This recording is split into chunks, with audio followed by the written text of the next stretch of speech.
Madame, Monsieur, bonsoir. Je suis très heureuse de vous retrouver pour une nouvelle édition de votre journal. Tout de suite, le sommaire de ce lundi.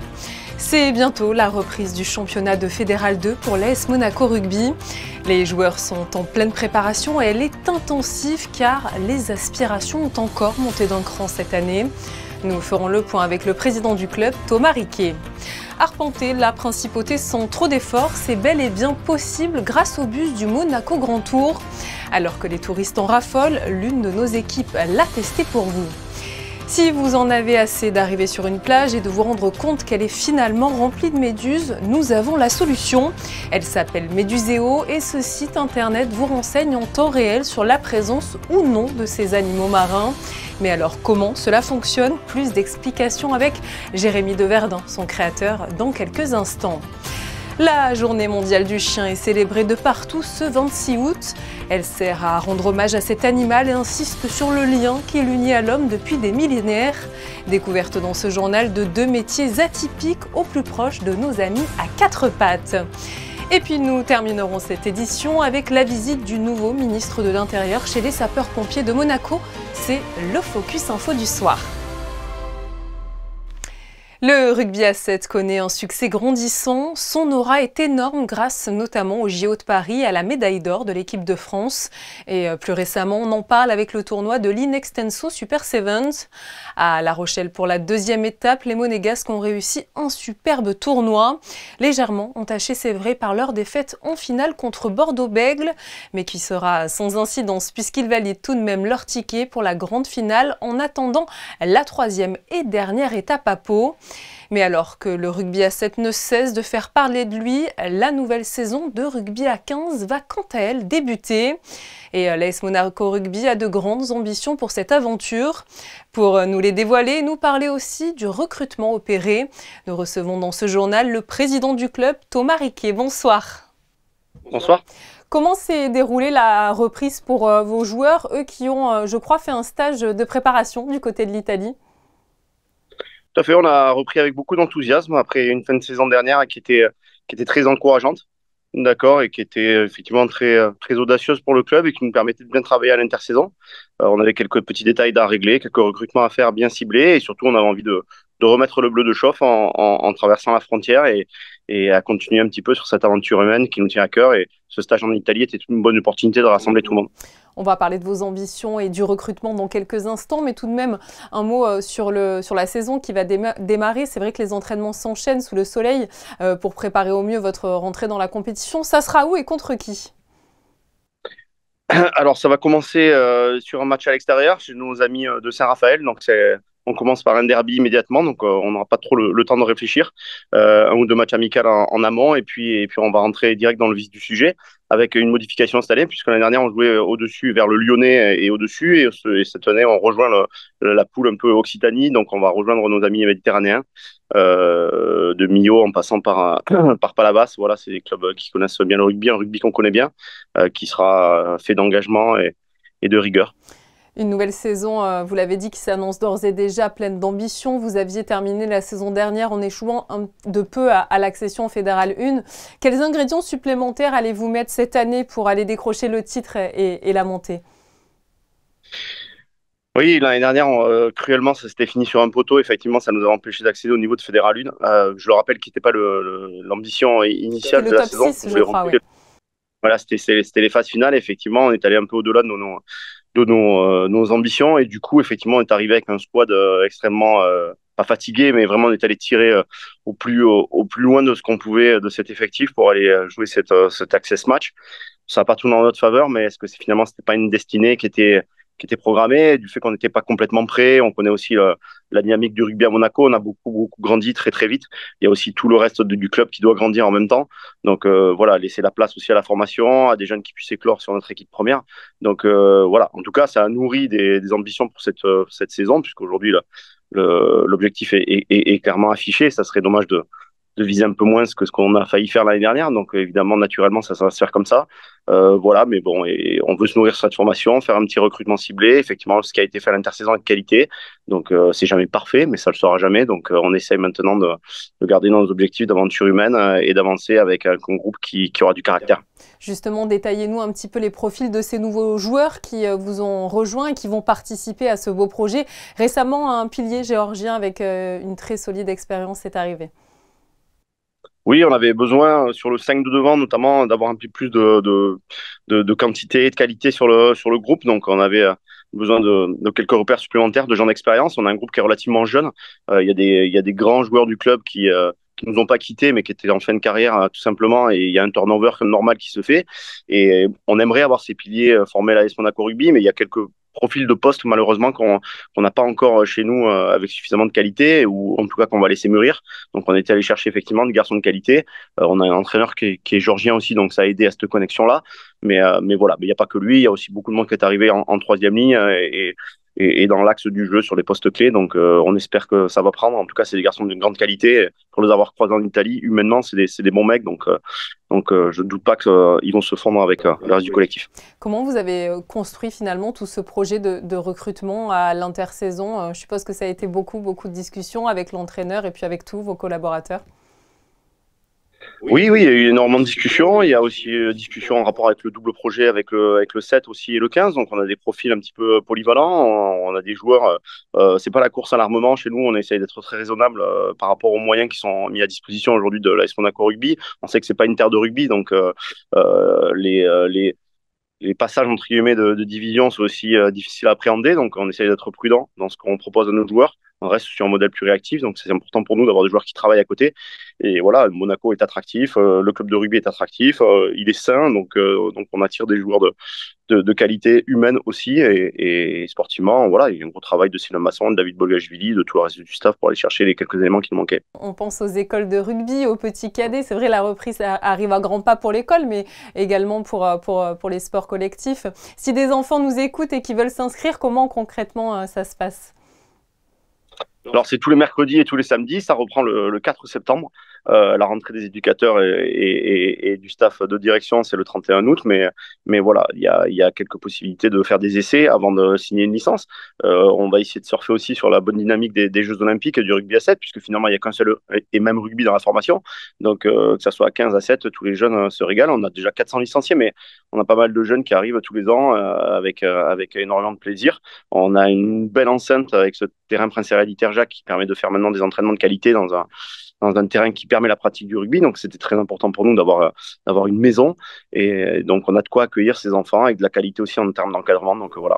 Vous sentez finalement tout de suite un petit peu à chaud l'effet de ces Jeux Olympiques et de la médaille, je le rappelle, pour l'équipe de France de rugby à 7. Est-ce que ça a des répercussions finalement directes sur votre activité, sur l'AS Monaco Rugby?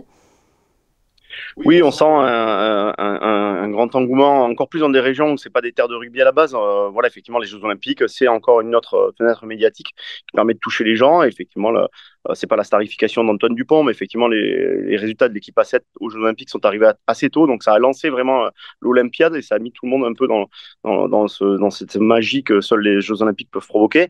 Donc, oui, il y a beaucoup d'enthousiasme par rapport à ça et on espère qu'on aura un maximum d'enfants et de filles et de garçons d'ailleurs sur les terrains dès le mois de septembre. Un mot, du coup, vous me faites la transition parfaite sur l'équipe féminine. Vous avez lancé une petite campagne de recrutement sur les réseaux sociaux pour inciter les jeunes filles à rejoindre le club. Cette saison, elles joueront au rugby à 5, une version sans contact finalement et très ludique.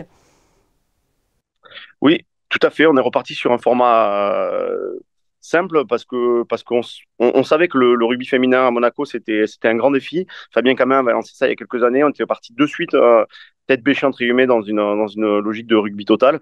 Je pense que c'était un peu prématuré, on va pas se mentir. Donc nous, on voulait repartir sur un rugby assez ludique, à toucher, sans contact, sans risque de blessure, sans risque de. Donc voilà, c'est vraiment de la découverte. Mais malgré tout, pour ceux qui pratiquent le rugby à 5, c'est un rugby fait de vitesse, d'explosivité, et qui demande beaucoup de qualité. Donc c'est vraiment intéressant pour nous, pour les filles, et je pense qu'on aura un maximum de gens qui vont venir parce que c'est très abordable et très accessible.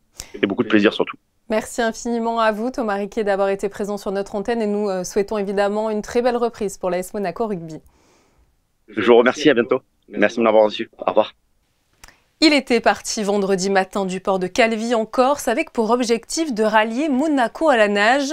Noam Aron est arrivé à bon port mais pas à la nage.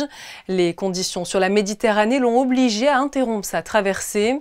Mais sur les 180 km qui séparent les deux terres, il en a tout de même parcouru une centaine. Cet après-midi à l'hôtel Le Méridien, il a tiré le bilan de ce défi qui, malgré l'abandon, est loin d'être un échec. Écoutez-le au micro de Théo Schumer et Camille Caloni.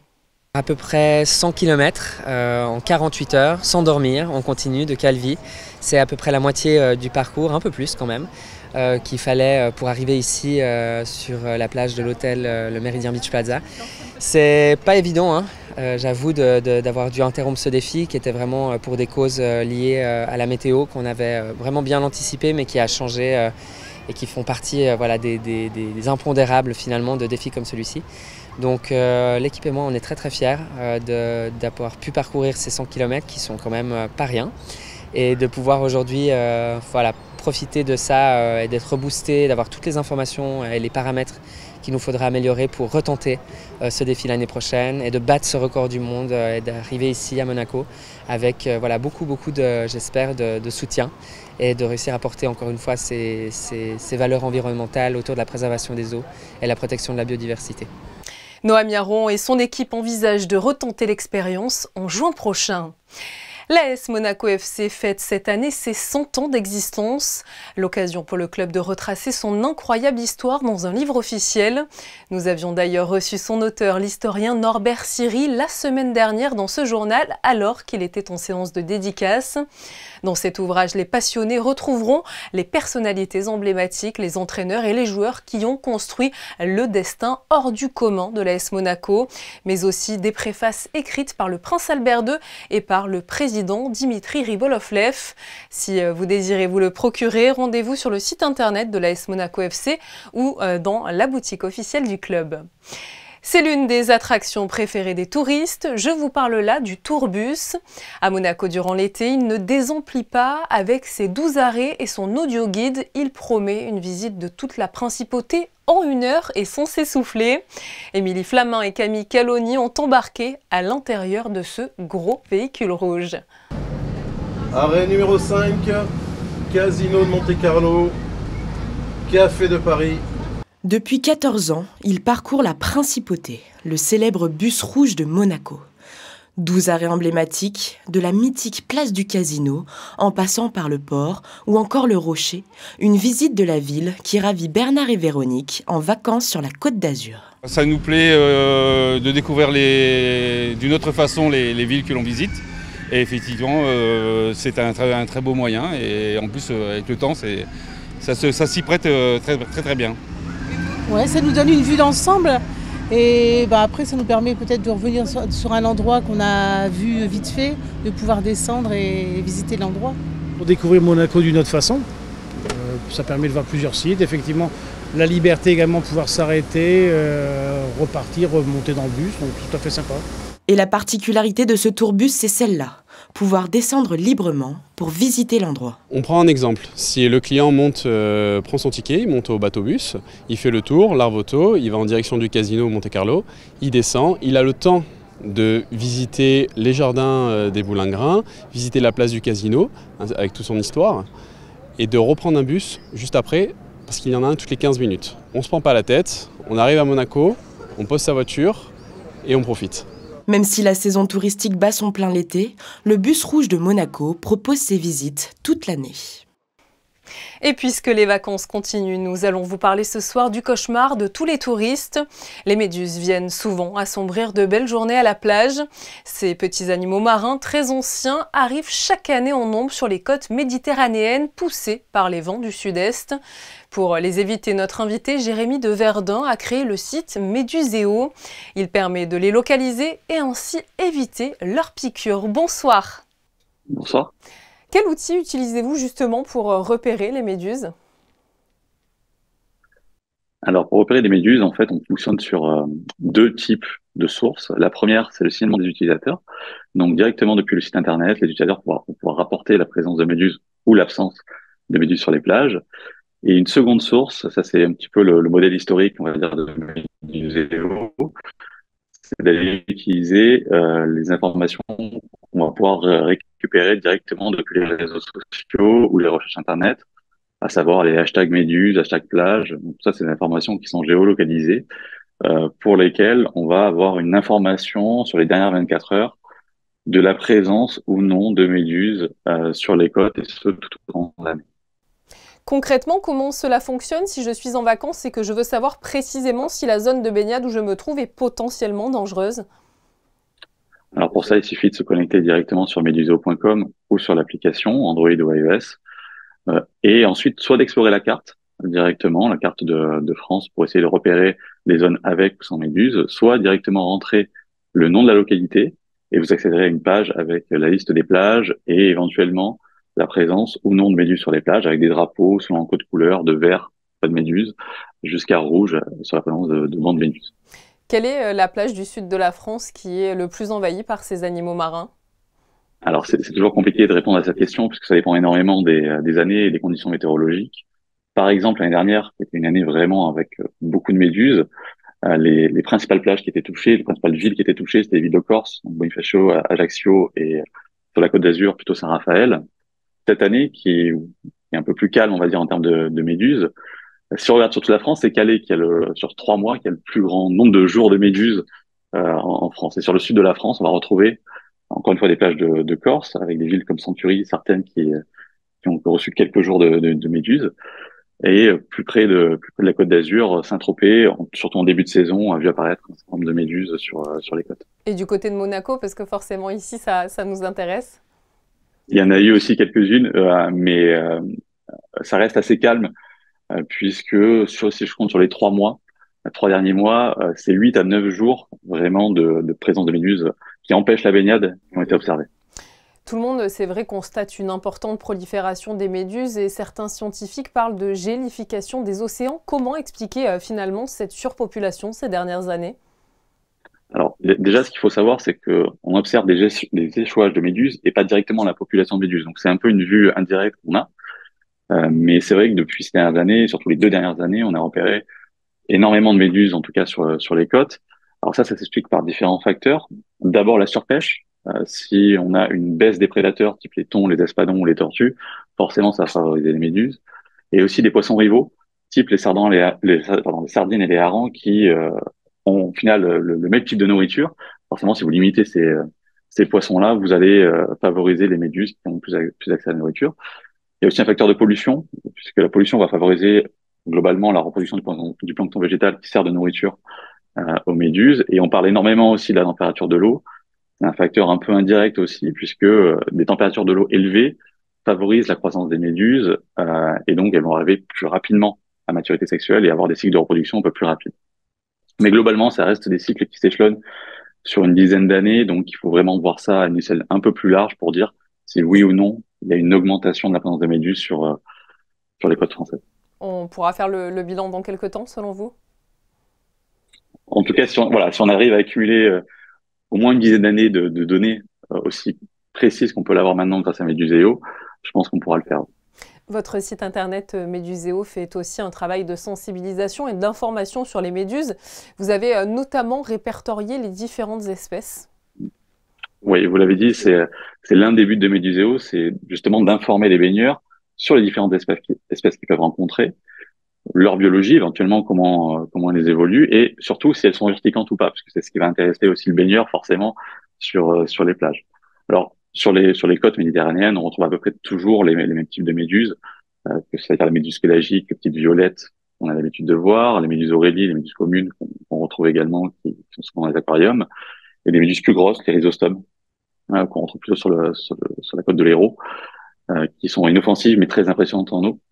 Et ce qui est intéressant avec Meduseo, c'est que, outre simplement la présence de méduses sur les plages, on arrive à voir les évolutions des bancs de méduses. Et par exemple, l'année dernière, sur les méduses pélagiques, donc la petite urticante, on a l'habitude de la voir sur la Corse, sur la Côte d'Azur, puis ensuite sur Marseille et l'Espagne. Et l'année dernière, exceptionnellement, pour la première fois, on a pu observer justement ces bancs de méduses pélagiques arriver sur la côte héroltaise, chose qui a, en tout cas, depuis nos mesures, en tout cas, qui n'avait jamais été vue, qui a même étonné les nageurs sauveteurs sur la côte. Et alors, dernière question, parce que je crois que ça intéresse tout le monde. Si je me fais piquer par l'une d'entre elles, comment réagir? Alors, le premier geste, toujours, s'il y a un poste de secours, c'est d'aller au poste de secours, bien sûr, pour demander conseil. Sinon, il y a des gestes simples qui permettent de limiter la brûlure. D'abord, rincer à l'eau de mer, surtout pas d'eau douce, puisque ça risquerait de faire éclater les vésicules urticantes et donc d'aggraver au final la brûlure. Ensuite, d'aller appliquer du sable directement sur la plaie et essayer d'aller racler avec un petit carton rigide ou quelque chose d'assez solide pour éliminer au maximum les vésicules urticantes, puis de rincer à l'eau de mer. Une fois chez soi, on pourra quand même mettre du vinaigre si on veut éliminer encore plus les cellules urticantes et éventuellement mettre de la biafine, en tout cas des corps gras pour limiter la douleur, comme une brûlure en fait. Voilà. Merci à vous, Jérémy Deverdun, d'avoir été présent sur notre antenne et de nous avoir permis d'en savoir plus sur les plages où se trouvent justement les méduses. Merci. Je vous en parle en titre ce lundi 26 août, c'est la journée internationale du chien. Cette dernière a pour objectif d'insister sur les liens entre les hommes et leur animal tout en parlant de leur protection. Dans ce journal, nous avons choisi de mettre en lumière 2 métiers au plus proche de nos amis à 4 pattes, celui de dog-sitter et d'éducateur canin. Voyez ce reportage de Sarah Inkari, Théo Schumer, Camille Caloni et Julien Laugier. Il est 8h et Sarah, fondatrice de Doggo, récupère son dernier chien, Avy. Ce caniche s'apprête à rejoindre ses copains de promenade pour la longue balade de la semaine, cette fois à Sainte-Agnès. C'est un rendez-vous qu'il attendait visiblement impatiemment. Sa maîtresse en est ravie. Ivy knows Sarah since she's a baby, and she goes to the dog walk since she's very little actually. And for us, the main reason why we gave her was because we wanted to be her a social dog. So it was mainly for socializing. And yeah, I think these group walks, it's very good, especially in a young age when they can go with other dogs and learn how to socialize. So yeah. En route pour le trajet, la professionnelle veille à ce que les animaux soient bien séparés, à ce qu'il n'ait pas trop chaud avec ces petits ventilateurs installés en plus de l'air conditionné et des gamelles d'eau. Arrivé sur les hauteurs de Menton, c'est le moment tant attendu pour les chiens de profiter de la nature. Je les embête pas avec des ordres inutiles pendant les balades parce que le but c'est vraiment d'avoir un moment de détente pour les chiens, mais il y a des ordres obligatoires, c'est le fait qu'ils reviennent quand je les appelle, qu'ils soient capables de marcher correctement à côté de moi en laisse et sans laisse aussi si j'en ai besoin, parce qu'on doit passer peut-être dans un passage plus étroit, faire un croisement un peu plus tendu ou quoi que ce soit, donc c'est vraiment important. Et voilà, et de pouvoir les garder qu'ils restent dans un périmètre en fait autour de moi, sans avoir pour le coup la nécessité de les rappeler toutes les 2 secondes. Si Sarah propose aussi de l'éducation, à Monaco, une école est spécialisée dans ce volet. Il s'agit de la Wolf School, créée il y a 3 ans par Cécile. Alors en fait, on commence toujours par un bilan comportemental. Donc ça, c'est un rendez-vous qui a lieu à domicile, qui me permet vraiment de cerner les axes de travail et de mettre en place avec les clients un programme de cours pour arriver à leurs objectifs. Et ensuite, du coup, c'est du personnalisé, c'est du sur-mesure pour chaque chien.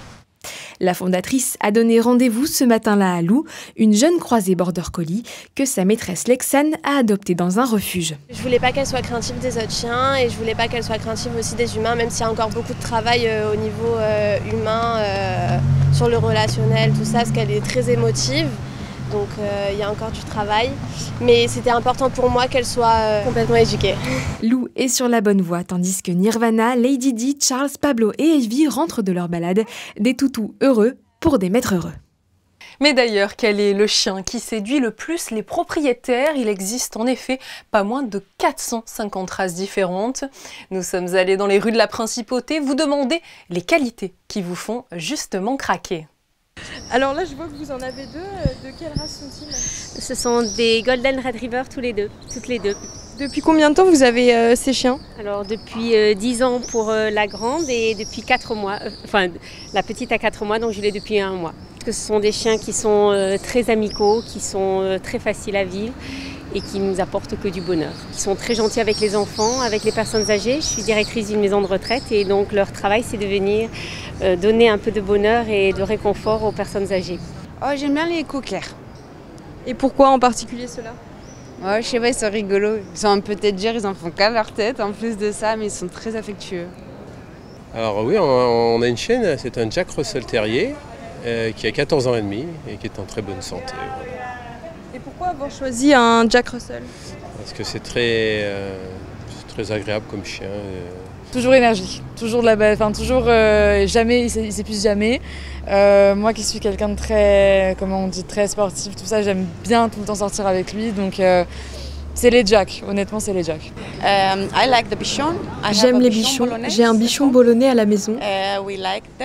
Nous les aimons parce qu'ils ne sont pas allergiques, ils ne perdent pas trop leur poil et ils sont adorables. Adorables, ils le sont tous. Merci en tout cas à Candy Citane qui a recueilli ces propos. Un nouvel établissement va venir compléter l'offre des restaurants de la Principauté. La Société des Bains de Mer va en effet ouvrir le plus grand restaurant du quartier Marais-Terra sur l'extension en mer. Cette nouvelle adresse sera baptisée Marlowe, un nom à consonance britannique qui annonce la couleur. Ambiance à l'anglaise donc, chic et détendue, où l'on pourra manger toute la journée du petit déjeuner à tard dans la nuit. Vous le savez, la rentrée des classes aura lieu à Monaco le 9 septembre prochain. Tout le monde est d'ores et déjà sur le pont pour se procurer les fournitures scolaires et être fin prêt le jour J. Si vous avez d'ailleurs la moindre question concernant les modalités de cette rentrée scolaire 2025, je vous invite à vous rendre sur le site internet de l'établissement scolaire qui concerne votre enfant. Tout y est expliqué. La Principauté commémorera le 3 septembre prochain le 80e anniversaire de sa libération. Lors de cette journée, un hommage particulier sera notamment rendu au général Frédéric. L'État monégasque avait d'ailleurs contribué financièrement à sa statue en bronze dont le dévoilement a eu lieu le 14 août à La Motte dans le Var. Concernant le reste du programme, le 3 septembre à 17 h, une cérémonie militaire aura lieu au cimetière de Monaco en présence du prince Albert II. À 18 h, après le fleurissement de la plaque commémorative en mémoire à un résistant monégasque, le prince souverain inaugurera dans le hall du ministère d'État une exposition intitulée Monaco libéré. Elle restera visible jusqu'au 31 janvier 2025. Plus tôt dans la journée, et comme chaque année, le comité de commémoration d'époque proposera diverses animations ainsi qu'un parcours mémoriel dans les rues de la Principauté. Après avoir fait connaissance avec le corps des carabiniers, Lionel Beffre, qui a succédé début août à Patrice Célario au poste de ministre de l'Intérieur, a passé une journée auprès du corps des sapeurs-pompiers de Monaco. Une immersion riche en découvertes et en savoir-faire à laquelle Sarah Nkari et Olivier Bonello ont assisté. Il y a vraiment des gros soucis de phénomènes et d'accidents thermiques. Et donc, ça fait que l'ensemble des Sous l'œil attentif du ministre Lionel Beffre, les pompiers ont réalisé plusieurs mises en situation de ce type. L'objectif de son déplacement, mieux connaître les missions et l'organisation du service d'incendie et de secours de la Principauté, dont il tire désormais les ficelles. Là, j'ai découvert aujourd'hui un grand nombre de spécialités qui sont nécessaires parce qu'on est évidemment sur un état, qu'il y a des risques qu'il faut prendre en compte, le risque technologique, le risque chimique, les risques en mer. Mais j'ai pu apprécier effectivement la qualité des présentations qui ont été faites et surtout l'implication de chacun des militaires. Ces militaires sont au nombre de 148 exactement et les présents étaient ravis de pouvoir partager leur quotidien. Ils ont pour l'anecdote accueilli l'homme d'État dans leur toute nouvelle tenue.